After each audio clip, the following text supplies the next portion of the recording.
ஜோதிட வித்யாலய அறக்கட்டளையின் நிறுவனர் ரவி ஜெயக்குமார் அவர்களுக்கும், இங்கு கூடியிருக்கும் ஜோதிட ஆசான்களுக்கும், ஜோதிட பெரியோர்களுக்கும், இந்த மீட்டிங்கில் தான் நான் நிறைய பார்க்குறேங்க. மற்ற மீட்டிங்லலாம் இளம் ஜோதிடர்கள் நிறைய இருப்பாங்க. ஆனால் இந்த ரவி ஜெயக்குமார் ஐயா மீட்டிங்கு இந்த மோகனூரில் நடக்கிற மீட்டிங்கில் பார்த்திங்கன்னா ரொம்ப பக்குவப்பட்ட ஒரு 20-30 வருடங்களாக ஜோதிடத்துறையில் இருக்கின்ற மூத்த ஜோதிடர்களை சந்திக்கின்ற ஒரு வாய்ப்பு கிடைக்குதுங்க ஐயா. இந்த மீட்டிங்கில் வரவங்களுக்கு ஜோதிட கருத்துக்கள் கிடைக்குதோ இல்லையோ, ஜோதிடத்துறையில் பல வருஷமாக இருக்கக்கூடிய அந்த ஜோதிடர்களுடைய சுவாச காற்று, அவர்கள் பயணிக்கின்ற அந்த இடங்கள் நமக்கு கிடைக்கும் போதே அது மிகப்பெரிய புண்ணியமாக அமையக்கூடிய அமைப்பு இருக்குது.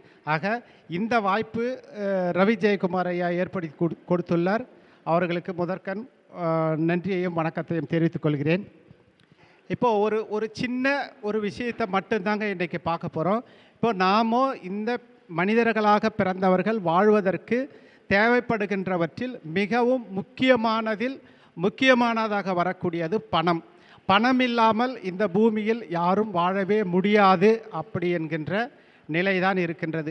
பணம் இல்லாமல் யாராவது வாழ முடியுங்களா ஐயா? ஐயா யாராவது வாழ முடியுங்களா? எனக்கு பணமே வேண்டாம் அப்படின்னு சொல்லக்கூடிய அமைப்பு யாருக்குமே கிடையாதுங்க. சரி, என்னங்க? ஆமாம், பணம் பத்தும் செய்யும் அப்படின்னு சொல்கிற மாதிரி பணம் இல்லாமல் வாழ முடியாது. இப்போ எல்லாருக்குமே பண தேவை அப்படிங்கிறது நிச்சயமாக இருக்குதுங்க. எனக்கு பணம் வேண்டாம் அப்படின்னு சொல்லக்கூடிய ஆள் யாருமே கிடையாது. சரி, இந்த பணம் நமக்கு நல்ல முறையில் வரணும், நாமளும் வசதி வாய்ப்போடு இந்த பிறவி சந்தோஷமாக வாழணும் அப்படின்ற பட்சத்தில் இதுக்கு என்ன பண்ணலாம் அப்படின்னு பார்க்கும்போது, இது நம்ம ஜோதிடத்தில் எப்படி கண்டுபிடிக்கிறது அப்படிங்கிறத தான் இன்றைக்கி ஒரு 4 பாயிண்ட்டு மட்டும்தான் பார்க்க போகிறோங்க. அதில் நிறைய விஷயங்கள் இருக்குது. இப்போ எல்லா ஜோதிடர்களும் ஒவ்வொருத்தரும் ஒவ்வொரு முறையில் ஒவ்வொரு வழிகளில் எந்த வழியில் வரும் அப்படிங்கிறத நம்ம பார்க்கணுங்க. ஜோதிடத்தில் வருமானத்தை சொல்லக்கூடிய இடம் எதுங்க? 2ஆம் இடம். இப்போ 2ஆம் இடம் ஒருவருக்கு வலிமையாக இருந்தால் அவருடைய வருமானம் நல்ல முறையில் இருக்கும். அந்த 2ஆம் இடம் வலிமை இல்லாமல் இருந்தாக்கா வருமானத்தில் ஏற்ற இறக்கங்கள் இருக்கும் அப்படின்றது இது கரெக்டுங்களா? சரி, ஓகே. இப்போது நமக்கு எந்த வழியில் வரும் அப்படின்றத டிசைட் பண்ணுறதுக்கு 2ஆம் இடத்து அதிபதி, அவர் சென்று அமர்ந்த இடம், அவர் நின்ற நட்சத்திரம், இந்த 3 பாயிண்ட்டை நீங்கள் செக் பண்ணி அதை சரி பண்ணிட்டாலே உங்களுடைய வருமானம் உங்களுக்கு நல்ல விதத்தில் வரக்கூடிய அமைப்பு கண்டிப்பாக உருவாயிடுங்க. சரி, ஓகே ஐயா. எல்லாருக்கும் ஜோதிடம் தெரிஞ்சிருக்குங்க. எல்லாரும் ஒவ்வொரு வழியில் ஒவ்வொரு விஷயத்தை அப்ரோச் பண்ணுறாங்க. இப்போ பாருங்கள், ஆறுகள் பலவாயினும் சேருமிடம் கடல், மதங்கள் பலவாயினும் சொல்கிறது இறைவன் ஒன்று தான். இப்போ புத்த மதமாக இருக்கட்டும், இஸ்லாமியாக இருக்கட்டும், இந்துவாக இருக்கட்டும், இல்லை முஸ்லீமாக இருக்கட்டும், எல்லாருமே என்ன சொல்கிறாங்க, நமக்கு மிஞ்சின ஒரு சக்தி இருக்குது, அதுக்கு பேர் கடவுள். அது அவங்க விருப்பத்துக்கு ஏற்ற மாதிரி அந்த பேர் வச்சு அவங்க வழிபடுறாங்க. அது மாதிரி ஜோதிடர்கள் இப்போ இந்த மோகனூருக்கு வரணும்னு வச்சுக்கலேன், நாமக்கல் வழியாக வரலாம், கரூர் வழியாக வரலாம், இது மாதிரி எத்தனையோ வழிகள் இருக்குதுங்க. நான் வரக்கூடிய வழியில் இது நல்லா இருக்குது, பெஸ்ட்டாக இருக்குது, நீங்கள் வரக்கூடிய வழியில் பெஸ்ட்டாக இருக்குது அப்படின்ற மாதிரி ஜோதிடர்கள் சொல்லக்கூடிய கருத்து என்னென்னு பார்த்தீங்கன்னா எல்லாம் ஒன்று தாங்க.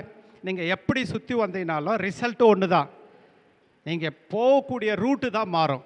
அது மாதிரி இப்போ நமக்கு பண தேவை கண்டிப்பாக இருக்குங்க. பணம் இல்லாமல் ஒருத்தர் வாழவே முடியாது. அந்த பணத்தை நமக்கு ஏற்ற மாதிரி ஒரு நல்ல வழியில் வரக்கூடிய அமைப்பில், ஒரு போதுமான அளவுக்கு வரக்கூடிய அமைப்பில் எனக்கு தெரிஞ்ச ஒரு 3 விஷயத்தை மட்டும்தாங்க சொல்கிறதுக்காக இங்கே வந்திருக்கு. 1, 2ஆம் இடம்ன்றது நம்மளுடைய வருமானத்தை சொல்லக்கூடிய இடம். இந்த 2ஆம் இடம் வலிமை குறைவு. அதாவது வலிமை அப்படின்றது ஆட்சி உச்சம் நட்பு இது மாதிரி இருக்கும்போது வலிமையாக இருக்குது. 6, 8, 12 மறையாமல் இருக்கக்கூடியது. வதை வைநாசிகம், திதி சூன்யம், முடக்கு, இது மாதிரி. அதாவது வலிமை இல்லை அப்படின்றது கண்டுபிடிக்கிறதுக்கு அது ரூல்ஸ் வேறுங்க. இப்போ நம்ம எடுத்துக்கிறது வலிமையாக இருக்கணும், வலிமை இல்லாமல் இருக்கணும். இப்போ வலிமையாக இருக்கிறவங்களுக்கு ஆட்டோமேட்டிக்காக பண வரவு ஈஸியாக வருங்க. வலிமை இல்லாமல் இருக்கிறவங்களுக்கு பண வரவு தடைப்படும். பாயிண்ட்டு இப்போ நான் சொல்கிற பாயிண்ட்டு புரியுதுங்களா? 2ஆம் இடம் வருமானத்தை சொல்லும்.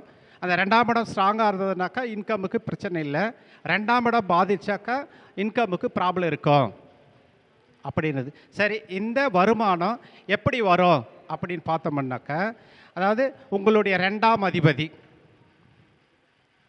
2ஆம் அதிபதி நின்ற இடம், 2ஆம் அதிபதி நின்ற நட்சத்திரம், இந்த 3 ரூட்டில் தாங்க நமக்கு வருமானம் வரும். சரிங்களா? இப்போ 2ஆம் அதிபதி ஒரு உதாரணத்துக்கு வந்து புதன் ரிஷப லக்கணத்துக்கு 2ஆம் அதிபதி புதனாக வராருன்னு வச்சுக்கோங்களேன். அப்போ அந்த புதன் சம்பந்தப்பட்ட வழிகளில் தான் இவருக்கு வருமானங்கள் வரும். புதன்னா என்ன? புதனோட காரகத்துவத்தை வந்து நம்ம எடுத்துக்கணுங்க. அக்கௌண்ட்ஸு, ஆடிட்டிங்கு, எஜுகேஷனு, வியாபாரம், கமிஷன், புரோக்கரேஜ் இதெல்லாம் இருக்குங்க இல்லையா? இது வழியில் தான் இவருக்கு வருமானம் வரும். ஆச்சுங்களா? சரி, இப்போது இந்த 2ஆம் இடம் வேலை செய்யணுன்னா நாம் என்ன பண்ணுறோம்னாக்கா, இந்த 2ஆம் இடத்தை வந்து நம்ம ஆக்டிவேஷன் பண்ணிகிட்டே இருக்குங்க. 2ஆம் இடத்தை ஆக்டிவேஷன் பண்ணுறதுனால என்ன ஆகுதுன்னாக்கா, 2ஆம் இடத்தை விட 2ஆம் அதிபதி நின்ற இடத்துக்கு வலிமை அதிகங்க. அப்போது 2ஆம் அதிபதி எந்த பாவகத்தில் சென்று அமர்கிறாரோ அது உங்கள் லக்னத்துக்கு எத்தனையாவது பாவகமாக வருகிறதோ அந்த பாவகத்தின் சம்பந்தப்பட்ட தொழில், மனிதர்கள், வேலை இதை செய்யும் பட்சத்தில் வருமானம் வருகிறது. அந்த நான் சொல்கிற அந்த காரணம் புரியுதுங்களா? 2ஆம் இடம் வருமானம் வர வேண்டுமெனில் 2ஆம் அதிபதி எங்கு சென்று அமர்கிறாரோ அந்த இடத்தின் சம்பந்தப்பட்ட அந்த பாவகத்தின் காரகத்துவங்கள், அந்த கிரகத்தின் காரகத்துவங்களை நம் செயல்படும் போது நமக்கு வருமானம் கிடைக்கிறது. இதாச்சுங்களா? இதை விட அந்த 2ஆம் அதிபதி நின்ற நட்சத்திரம் அதுதாங்க ரொம்ப ஸ்ட்ராங்காக வேலை செய்யும். 2ஆம் அதிபதி ஒரு பரணி நட்சத்திரத்தில் இருக்கிறான்னு வச்சுக்கோங்களேன். அது நீங்கள் எந்த லக்கணமானா இருக்கட்டங்க, உங்கள் லக்கணத்துக்கு 2ஆம் இடம் எதோ வேணால் எடுத்துக்கங்க. அந்த கிரகம் எந்த நட்சத்திரத்தில் இருக்குதோ அந்த நட்சத்திரத்தின் வாயிலாக தான் நமக்கு வருமானம் வருங்க. அந்த நட்சத்திரத்தின் தொழில், வேலை மூலயமா தான் வருமானம் வரும். அந்த நட்சத்திரத்தின் மனிதர்கள் மூலயமா தான் வருமானம் வருங்க. இப்போது சந்திரனோட நட்சத்திரத்தில் ஒரு ஜாதகருக்கு 2ஆம் அதிபதி நிற்கிறாருன்னு வச்சுக்கலாம். அப்போது அவருடைய தாய் வழியில் தான், தாய் மூலயமா தான் அவருக்கு வருமானம் வரும். இப்போ சந்திரனோட காரகத்துவங்கள் தொழில்னு பார்த்திங்கன்னாக்கா உணவு, தண்ணீர், ஹோட்டல் பிஸ்னஸ் இப்படி இருக்குங்க இல்லையா? இந்த வழியில் அவர் போகிற பட்சத்தில் அவருக்கு வருமானங்கள் வந்து அதிகமாக வரக்கூடிய அமைப்பு இருக்குது. ஆச்சுங்களா? இப்போ இந்த 3 பாயிண்ட்டை ஏற்கனவே நல்லா ரிச்சாக இருக்கிறவங்களாக இருந்தாலும் சரி, வருமானத்தில் பிரச்சனையாக இருக்கிறவங்களும் சரி, நம்ம போகிற ரூட்டு கரெக்டாக இருக்கா, இதில் மேட்ச் ஆகுதா அப்படின்றத வந்து ஒரு முறை வந்து செக் பண்ணிக்கோங்க ஐயா. சரிங்களா? உங்கள் 2ஆம் அதிபதியை வச்சு செக் பண்ணிக்கலாம். இப்போது சரி, இந்த 2ஆம் இடம் வலிமையாக இருக்கிறவங்களுக்கு பிரச்சனை இல்லை. இன்னும் வலிமையாக இருக்கிறவங்க நமக்கு இன்கம் அதிகப்படுத்துறதுக்கு நம்ம என்ன பண்ணலாம் அப்படின்ற தகவலையும், வலிமை குறைவாக இருக்கிற பட்சத்தில் நம்ம என்ன செய்யணும் அப்படின்றதையும் பார்க்கலாங்க. இப்போ 2ஆம் அதிபதி உங்களுடைய லக்னத்திலேயே இருந்தால், லக்னம்னா என்னங்க? நம்முடைய உடல். அவர் வந்து எப்போவுமே தூய்மையாக இருக்கிறது, இந்த தலை சார்ந்த விஷயங்கள், அவருடைய நடத்தை வந்து நல்லா கௌரவமாக இருக்கிறது, ஆனஸ்டியாக இருக்கிற பட்சத்தில் அவருடைய வருமானம் அதிகமாகிட்டே போயிடுங்க. இப்போது 2ஆம் அதிபதி 2ஆம் இடத்துல இருக்கும்போது, லக்னத்துக்கு 2ல் இருக்கும்போது அவருடைய குடும்ப உறுப்பினர்கள் அவர்கள் சம்பந்தப்பட்ட விஷயங்கள் நல்ல விதத்தில் நடந்து கொள்ளும் பட்சத்தில், உணவு தானங்கள் கொடுக்கின்ற பட்சத்தில் இவருக்கு வருமானங்கள் வளரும். ஆச்சுங்களா? 2ஆம் அதிபதி 3ஆம் இடத்தில் போய் உட்காரும்போது அவருடைய வாக்கு, அதாவது கம்யூனிகேஷன் என்று சொல்லக்கூடிய அவருடைய பேச்சு, அதாவது பொய் பேசாமல் இருக்கிறது. இந்த காலத்தில் பொய் பேசாமலாம் இருக்க முடியாது. பொய் பேசுகிறத கொஞ்சம் கம்மி பண்ணி பேசக்கூடிய அமைப்பில் இருக்கிறது. அவருடைய இளைய சகோதரி அது ஒன்றும் இல்லைங்க ஐயா, அந்த 12 பாவகத்தோட காரகத்துவங்கள் இருக்குது இல்லைங்களா, அதை மட்டும் நீங்கள் டச் பண்ணிங்கன்னா போதுங்க. இளைய சகோதரி இது மூலயமா வந்து அவங்கள சார்ந்து செய்யக்கூடிய விஷயங்கள் நீங்கள் ஒரு நல்ல கேரிங்கில் பார்த்துக்கிட்டாலே உங்களுடைய இன்கம் வந்துடுங்க. லக்னா 2ஆம் அதிபதி 4ல் உட்கார்ற பட்சத்தில் உங்களுடைய தாய், வீடு சார்ந்த விஷயங்கள், ஆடை ஆபரணங்கள் இது எல்லாத்தையுமே வந்து ஒரு நல்ல விதத்தில் மெயின்டைன் பண்ணிட்டு வரும்போது உங்களுக்கு நல்ல பலன்கள் வந்து கிடைக்க ஆரம்பிச்சிருது. 5ஆம் இடத்துல உட்காரும்போது உங்களுடைய செயல்பாடுகள் எல்லாமே வந்து ஒரு சட்டத்துக்கு புறம்பாகவோ தவறான வழிகளில் இல்லாமல் ஸ்ட்ரெயிட்டான வழியில் போகும்போது உங்களுடைய இன்கம்மு டெஃபினட்டாக வரும். 6ஆம் இடத்துல போயிட்டு உட்கார்றாரு அப்படின்னும்போது, அதாவது 2ஆம் அதிபதி 6, 8, 12 அமர்ந்தால் ஒரு சில, அதாவது வலிமை குறைவு அப்படின்ற பட்சத்தில் சொன்னோம் பார்த்தீங்களா, அந்த வலிமை குறைவான அமைப்பை வந்து அவர் ஏற்படுத்தக்கூடிய அமைப்பு இதில் உருவாகும். இப்படி ஒரு 12 பாவத்தையும் சொல்லிட்டு போகலாங்க.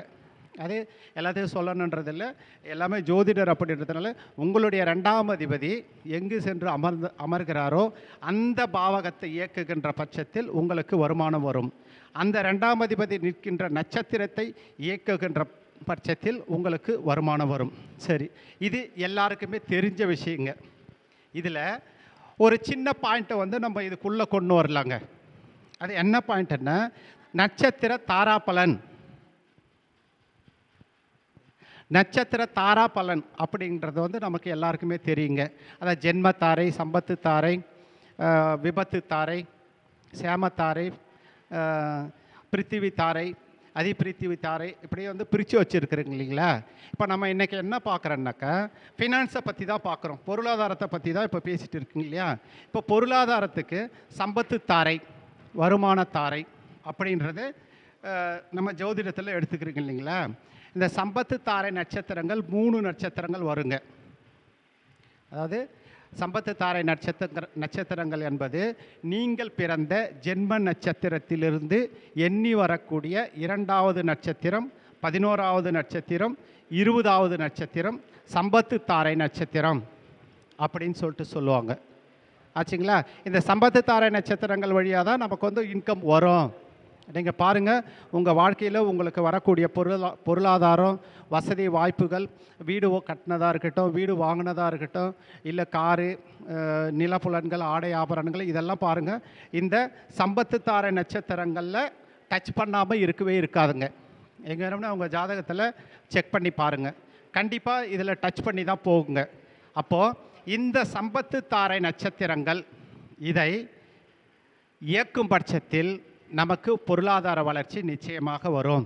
இது எந்த விதத்தில் இயக்கலாம் என்று பார்த்தால், அதாவது இப்போது இதுக்குள்ளே வந்து சித்தர்களை கொண்டு வரலாங்க. ஒவ்வொரு நட்சத்திரத்திற்கும் ஒவ்வொரு சித்தர்கள் இருக்காங்களா.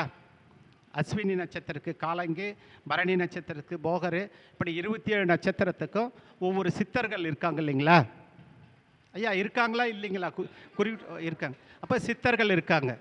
அப்போ அந்த சித்தர்களை என்ன பண்ணுறீங்கன்னா, உங்களுடைய சம்பத்து தாரை நட்சத்திரத்துக்குன்னு அந்த 3 சித்தர்கள் இருப்பாங்க இல்லைங்களா. அதாவது ஒரு கிரகத்துக்கு 3 நட்சத்திரங்கள் இருக்குது. அந்த 3 நட்சத்திரங்களில் ஏதாவது ஒரு நட்சத்திரம் உங்களுக்கு உங்கள் ஜென்ம நட்சத்திரத்திற்கு 2வது நட்சத்திரமாக வரும். அந்த 2வது நட்சத்திரம் எதுவோ அந்த நட்சத்திரத்திற்குண்டான சித்தரை வழிபாடு செய்கின்ற பட்சத்தில் உங்களுடைய பொருளாதார வளர்ச்சி நிச்சயமாக வரும். அதாவது இந்த இன்கமுக்காக மொத்தம் 4 பாயிண்ட்டு தாங்க. சரிங்களா. அந்த 4 பாயிண்ட் என்னென்னா, 2ஆம் இடத்து அதிபதி எங்கு சென்று அமர்கிறாரோ அந்த பாவகத்தை இயக்கினால் வருமானம் வரும். அது சம்பந்தப்பட்ட காரகத்துவங்கள், உறவு காரகத்துவம், உயிர் காரகத்துவம், பொருள் காரகத்துவம், இந்த காரகத்துவங்களை இயக்கினால் வருமானம் வரும். அதற்கடுத்து 2ஆம் அதிபதி நின்ற நட்சத்திரம் எதுவோ அந்த நட்சத்திரத்தை இயக்கும் பொழுது அந்த நட்சத்திர சம்பந்தப்பட்ட உயிர் காரகத்துவம், உடல் காரகத்துவம், பொருள் காரகத்துவம், உத்தியோக காரகத்துவம், இப்படி அந்த பாவக காரகத்துவங்களை பயன்படுத்துகின்ற பட்சத்தில் நிச்சயமாக வருமானம் வரும். அதற்கடுத்து தாராபலனை பார்க்கும் பொழுது நமக்கு வருமானத்தை கொடுக்கக்கூடியது 2, 11, 20. அதாவது இந்த 2, 11, 20 என்பது எந்த நட்சத்திரம் என்றால் சம்பத்து தாரை, தனத்தாரை நட்சத்திரம், சம்பத்து தாரை நட்சத்திரம் என்று சொல்வார்கள். இந்த தனத்தாரை, சம்பத்து தாரை நட்சத்திரங்களுக்கு எந்த சித்தரோ அந்த சித்தரை வழிபாடு செய்து வந்தால் பொருளாதாரத்தில் முன்னேற்றங்கள் நிச்சயமாக உருவாகும். இந்த சித்தர்களுக்கு ஒரு சிறப்பு என்னவென்றால், நம்முடைய பாவங்களை அவர்கள் வாங்கி கொண்டு அவர்களிடத்தில் உள்ள புண்ணிய பலன்களை நமக்கு கொடுக்கக்கூடிய வல்லமை சித்தர்களுக்கு இருக்குது. அதாவது நம்மளுடைய டோட்டல் கர்மாவையே சேஞ்ச் பண்ணக்கூடிய ஒரு கெப்பாசிட்டி யாருக்கு இருக்குதுன்னு பார்த்தீங்கன்னாக்கா சித்தர்களுக்கு இருக்குங்க. அப்போது உங்களுடைய சம்பத்து தாரை நட்சத்திரத்தோட சித்தர்களை வழிபாடு பண்ணுற பட்சத்தில் பொருளாதாரத்தில் 100% நமக்கு வளர்ச்சி கிடைக்கும். அப்போது இந்த பொருளாதார வளர்ச்சி வரும்போது நம்முடைய வாழ்க்கை வந்து சுபிட்சமாக இருக்கும் அப்படின்றத சொல்லி இத்தனை நேரம் எனக்கு வாய்ப்பளித்த ரவி ஜெயக்குமார் ஐயா அவர்களுக்கு நன்றி கூடி விரைபடுகிறேன். நன்றி, வணக்கம்.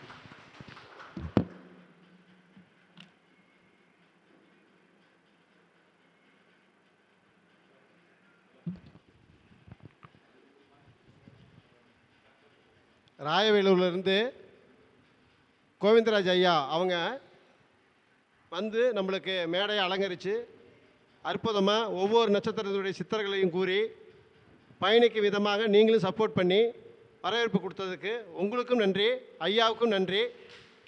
வந்த அனைவருக்கும் நன்றி சொல்லும் விதமாக, அதாவது அகத்திய ஜோதிட அறக்கட்டளை நிறுவனுடைய தலைவருமாகிய ரவி ஜெயக்குமார் ஆகிய நான் அனைவருடைய பாதம் தொட்டு வணங்குகிறேன். ஐயாவுக்கு சிறப்பு செய்யும் விதமாக நம்மளுடைய அதாவது பவானி சேர்ந்த பாரதி ஐயா அவங்க பொன்னாடை போத்தும்படி கேட்டுக்கிறேன்.